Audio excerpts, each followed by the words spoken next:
Okay friends, it's time to get started on our job. One of the first things you want to do is safely raise and support the front of the vehicle by the frame so the suspension is hanging. The next thing you want to do, assuming you have a center cover, is go ahead and carefully pop it off of there, give it a quick inspection, and set it aside.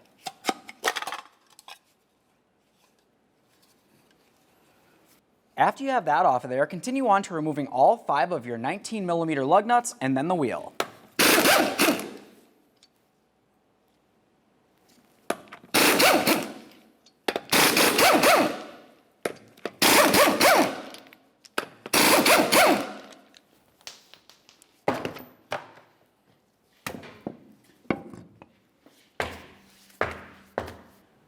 Alright, now that the wheel's off, we have a nice clear view of our upper control arm. To start taking this off, we're going to come right down here to this pinch bolt. That pinch bolt goes from one side of the knuckle straight on through to the other side, and it's held on by a nut. But before we go ahead and do anything with that, we need to make sure that we tie our knuckle to the strut. The reason why we want to do that is so when we do separate this, if this decides it wants to fall, it's not going to put a tug on our ABS wire or even the brake flex hose. Both of those are very fragile, and you want to make sure you don't damage them in this process. You can use whatever you have. I'll use a bungee cord.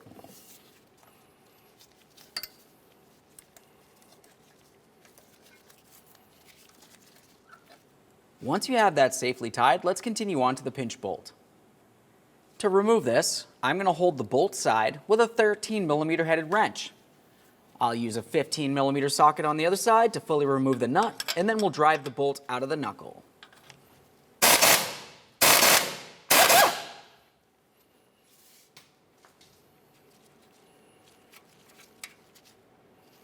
Inspect your hardware as you remove it. If it needs to be replaced, now's the time to do it.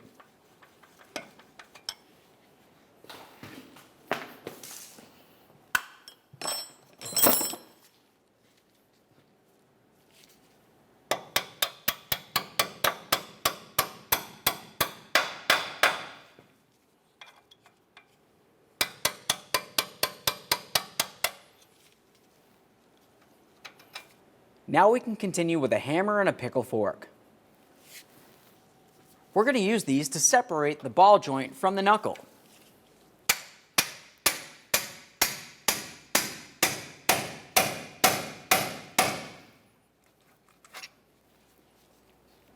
Once it starts making its way out of there, you can continue on with the hammer, and we'll just bonk on the upper control arm until it comes out. Once again, you want to make sure this cannot fall, because you don't want to damage the ABS wire or the brake flex hose.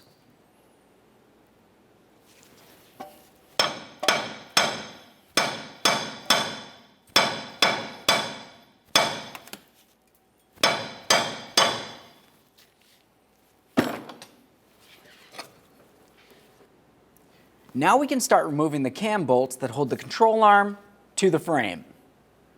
The rearward one has a protective cover over it. I'll use a trim tool, carefully remove all 3 of my push clips, and then we'll get this out of the way so we can gain easy access. Now I'll just try to get under here with some pliers. There. It's common to have to replace these. Go ahead and give that shield a quick inspection, make sure it's still reusable, and set it aside. Now if you still have your original cam bolts in here, what you're going to find is the bolt side that's over towards the center here is going to have a tab. The other side will have a nut. We're going to go ahead and use a 21mm to loosen this nut. As we start turning it, the tab's going to spin a little bit, and then it's going to get caught on the frame. Hold the bolt while we continue finishing removing the nut.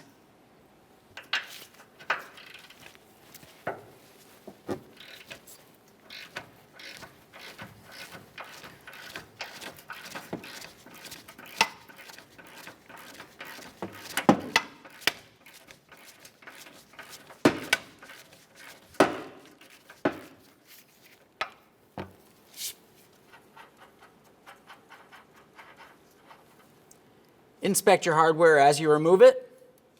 Set it aside. Now we'll just reach up in here along the outside of the frame. We'll go ahead and grab onto this piece. Now this is a camber adjustment piece for the original control arm. Typically, when somebody does a control arm, they go ahead and they replace the cams with adjustable cams. If you're not, you're going to have to reuse this. I'm going to be using new parts, so I'm just going to go ahead and set this aside. Now we're going to grab onto the control arm, we'll wiggle it around a little bit. What we're trying to do is slide out the cam bolt through the center.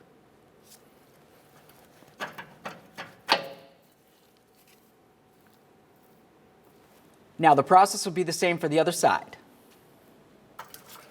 Okay.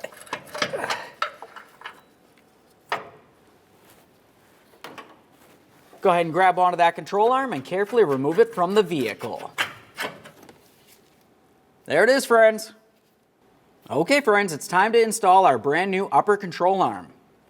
Before we go ahead and put this into the vehicle, have a look at the bottom, close to the ball joint.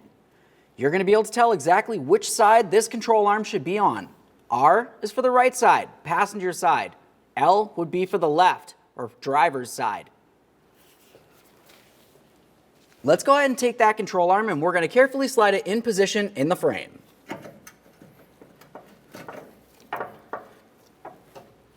Now it's time to talk about the mounting hardware.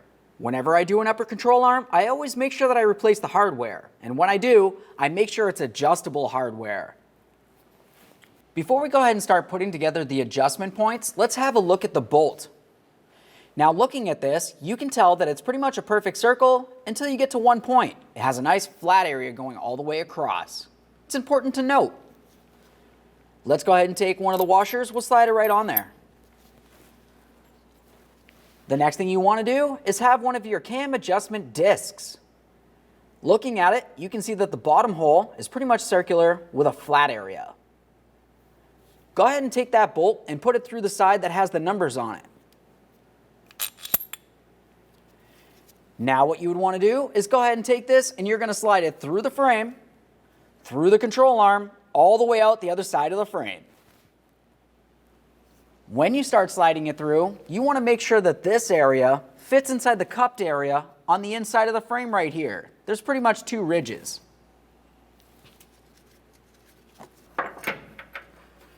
Just wiggle this around until I can slide it in there.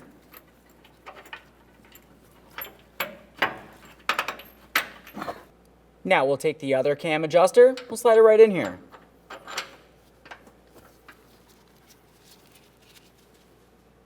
Washer, and then a brand new locking nut. Now pause before you continue tightening this and do the same on the other side.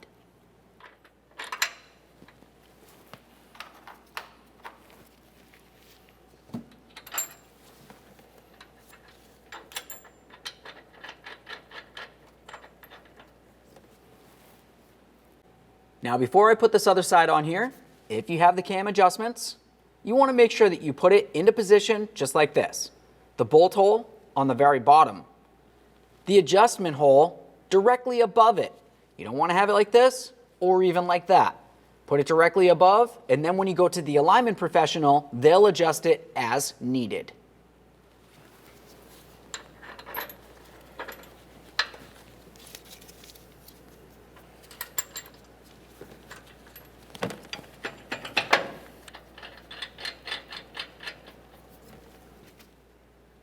Now let's take a break from the upper bushing bolts and move back down to where the ball joint connects onto the knuckle.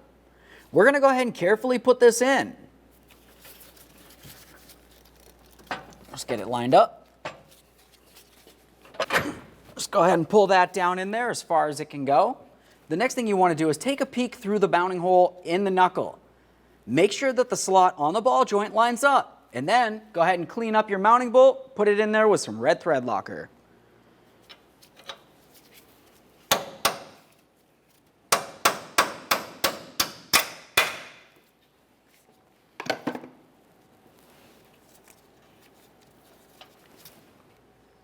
Now we'll take that nut, start it on here, hold the bolt, bottom out the nut, and then we'll go ahead and torque this.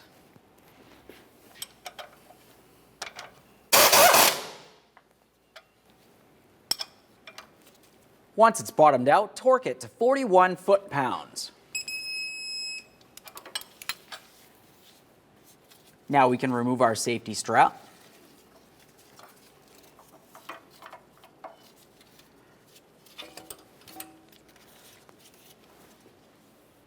The next thing we want to do is carefully put a jack underneath the lower control arm.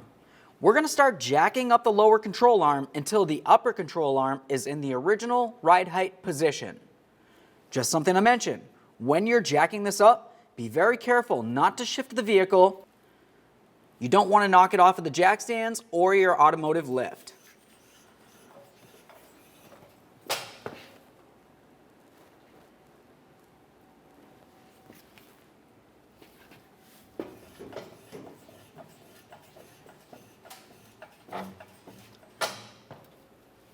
That looks good. Now it's going to be time to tighten up the cam bolts. If you have the original ones, you don't have too much to worry about. You just want to make sure that it's lined up, the ear is over one of the sides of the frame, and then tighten the nut. We'll torque it at the end. If you have adjustable ones, once again, you want to make sure you have the alignment hole up above the bolt hole, pretty much straight as possible. Once you have it there, just continue holding it using a 3/8 drive ratchet.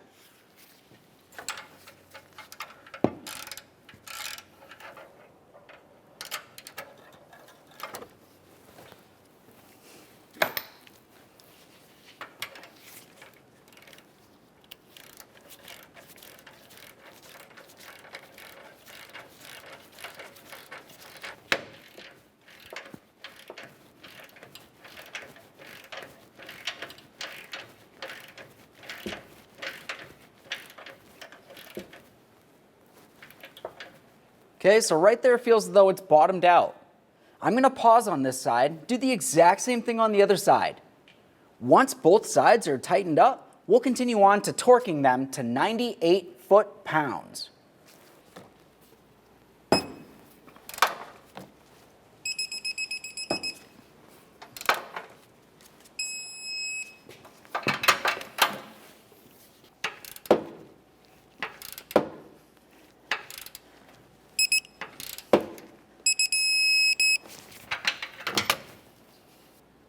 Okay, so we've got everything torqued here. Let's continue on by lowering the lower control arm.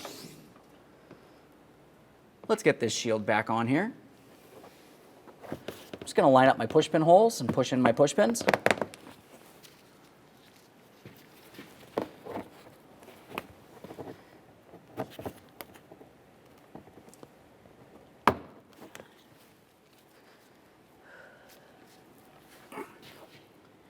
Now after you double check everything, go ahead and put your wheel on.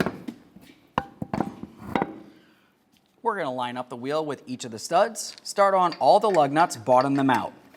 Once we have all of them bottomed out, we'll carefully get the wheel back safely on the ground and then torque each of the lug nuts to 100 foot-pounds.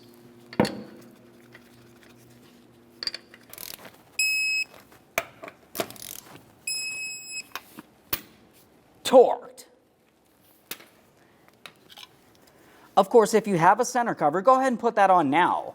Looking at the backside, you're going to find one area that protrudes out further than any other. That needs to fit into one of the grooves where your lug nuts are. Pick any one, line it up, knock it in. Okay friends, we got the truck back together. We made sure we torqued everything along the way. At this point, you can go ahead and take your vehicle for a road test, listen for any funny noises, and get yourself safely down to your local alignment shop. Thanks for watching.